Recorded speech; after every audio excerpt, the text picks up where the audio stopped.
Hey, it's Buzz going, it's Cad. Imagine if you were the biggest draw for content, but you get no credit, you have no creative control, and you don't get any revenue split. That's basically what these TikTok interviewers are doing to people like you and I. Now, the reason that I'm making this video now is because a lot of you folks are starting college, it's that time of the year, and you will see these people on campus pulling people aside and asking you to do some kind of interview for TikTok. And trust me, the vast majority of them are trying to exploit you or get something out of you without giving you any credit, any money, or anything. I'm going to spitball some reasons why someone may pull you over for a TikTok interview or a street interview, and why you should generally say no. Starting with journalistic reasons, some people like to survey a crowd, some people like to understand an event that just occurred. I was a college student during the 2024 elections, and a lot of people were trying to understand where my school was politically.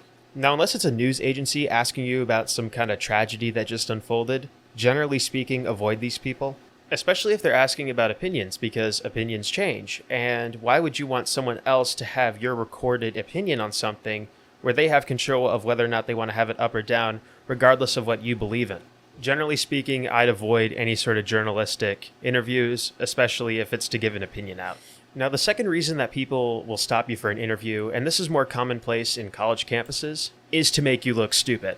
Some of these people will go in and say some sort of brain teaser. Maybe it's elementary to some people, maybe it's advanced for others, and people just won't understand it. Even if you nail it and you get the riddle right, they're not going to upload your ass to YouTube. They're going to use someone else who flunked the riddle or the basic problem. You're in a lose-lose situation regardless of whether or not you're right or not. And even if you go in there to fuck with them, which I thought about going in there and fucking with them, just saying the most outlandish shit. Even if they go in not knowing that what you just did was satire, you're not going to get credited for punking them. So there's really no point in delivering an act for someone else to use. And if they aren't making you look stupid, they're going to be asking you very inappropriate questions that you probably shouldn't be sharing with a stranger, let alone the internet. For instance, on my college campus, a very common interview question that was asked to people was about body count. Ladies and gentlemen, do not share your body count online. I don't know if I need to share this or not, but do not share that stuff online. It's not the flex you think it is. It's not cool to share that with everybody. It's a very personal thing. And if you decide, oh, I don't want that on the internet, I don't want that out there anymore, you have no say in whether or not that video stays up or not. Especially if they interview hundreds of people and don't credit them. You're not just going to go and say, hey, I was in this one video maybe 2 years ago. Can you take it down? They're not going to respond to you. You're nothing to them now that you've been used for what they want. So why in the hell would you give them that sort of creative control? And then my final thing is participating in a fun game. Once again, I guess it's cool sometimes to have like a fun little competition with someone or a game with someone. Once again, I wouldn't participate in these because the host isn't the draw. You are the draw. And once you realize that you are the reason that these people are making any sort of money, making any sort of content because they're lazy or soulless, makes you wonder if whether or not you should have any say in what's being out there. Guys, if you are the product and they are making money off of your name, image, and likeness, you're a sucker. College football players just got their right to NIL deals.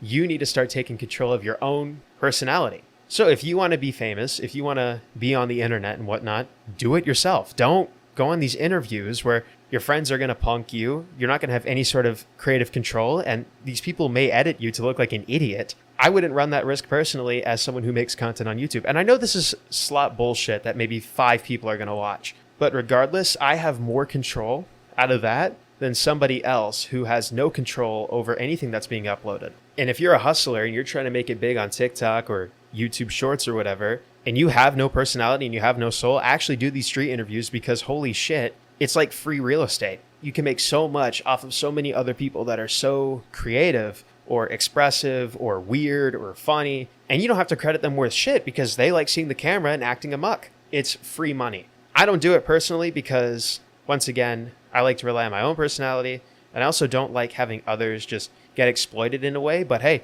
if you don't give a shit, like this is one step above those AI slop channels. One step above and like on the same level as like more Pegasus, who like drags out the same shit for 30 minutes on end. But we'll talk about reaction channels another time. And with that, I've been Cad. Thank you guys so much for watching. Yeah, this is a little bit more ranty.